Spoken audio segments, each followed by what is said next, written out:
Alhamdulillah, Alhamdulillah,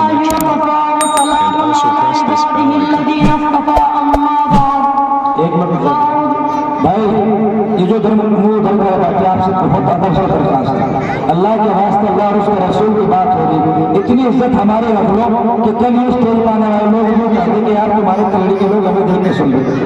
حضرت مولانا محمد راشد صاحب مدذلت ملالیہ محتم نور الہدی مظفریہ الحمدللہ جلوہ فروز ہو چکے ہیں۔ ہمارا دل الحمدللہ ہر اعتبار سے کامیابی کی جانب اپنی ترقی کی منزلوں کو طے کر رہا ہے۔ حضرت مولانا محمد راشد صاحب الحمدللہ تشریف لا چکے ہیں اور بچوں کی حوصلہ افزائی آپ انعام سے کریں نہ کریں مگر سبحان اللہ الحمدللہ بہتر شروع فرمائیں۔ ماشاءاللہ شروع کریں۔ الحمدللہ الحمدللہ وکفا وسلام علی عبادہ الذین اصطفى اما بعد فاعوذ باللہ من الشیطان الرجیم بسم اللہ الرحمن الرحیم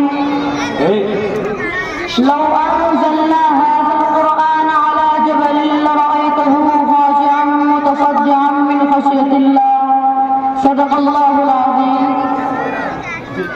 حضرات گرامی اور اسٹیج پر تشریف فرما علماء کرام و صلحاء کرام، آج کا میرا موضوع سخن قرآن عظیم کی نسبت پر مبنی ہے۔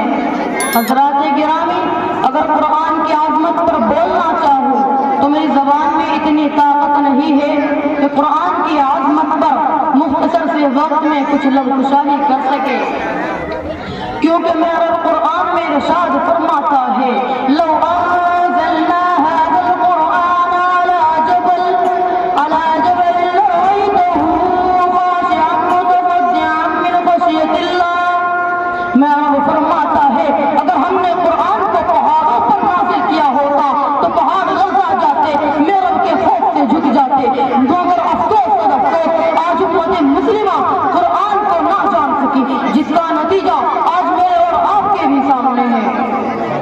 حضرات گرامی، آپ اندازہ لگائیے جب سے امت مسلمہ نے قرآن کے دامن کو چھوڑا ہے، امت مسلمہ لاوارثوں کی طرح ہو گئی، اور جس روتی بلکتی سسکیاں بھرتی امت کا کوئی فرسان حال نہ رہا۔ آج یہ امت یتیمانہ زندگی گزار رہی ہے، جانتے ہو کیوں؟ کیونکہ ہم نے قرآن کے دامن کو چھوڑ دیا۔ آج وقت کے حکمرانوں سے لے کر کسی شہر، کوئی بستی، یہاں تک کہ بلکہ کوئی محلہ ایسا نہیں جس میں علماء کی برائیاں نہ ہوتی ہو۔ کسی پر ان کو حقیر کہا گیا، کسی پر ان کو ذلیل کہا گیا، کسی پر ان کو دہشت گرد بھی کہا گیا۔